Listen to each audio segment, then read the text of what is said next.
কচু শাক তো বাঙালির খুবই প্রিয়, তাও যদি হয় ইলিশ মাছের মাথা দিয়ে। কি তাই তো? তাহলে চলুন আজ কচু শাকই রান্না করে নিই। প্রথমে কচু শাক কেটে গরম জলে নুন হলুদ দিয়ে সিদ্ধ করে নিন। ইলিশ মাছের মাথাগুলো ভেজে তুলে রাখুন। গরম তেলে কালো জিরা শুকনো লঙ্কা ফোড়ন দিয়ে কাঁচা লঙ্কা দিয়ে দিন। একটু ভেজে সিদ্ধ করা কচু শাক দিয়ে দিন। এরপর নুন হলুদ দিয়ে একটু নেড়ে কাঁচা লঙ্কা বাটা ও নারকেল কোড়া দিয়ে দিন। আবার নাড়তে থাকুন। এরপর ভেজে রাখা ইলিশ মাছের মাথা দিয়ে কচু শাক ভালো করে মিশিয়ে নেড়ে নামিয়ে ফেলুন। ইলিশ মাছের মাথা দিয়ে কচু শাক একদম রেডি।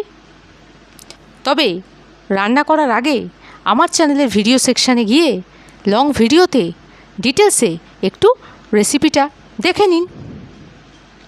এবার আর দেরি কেন, গরম গরম কচু শাক দিয়ে আর সাথে গরম ভাত নিয়ে লাঞ্চ করা শুরু করুন। দেখুন তো কেমন লাগে খেতে।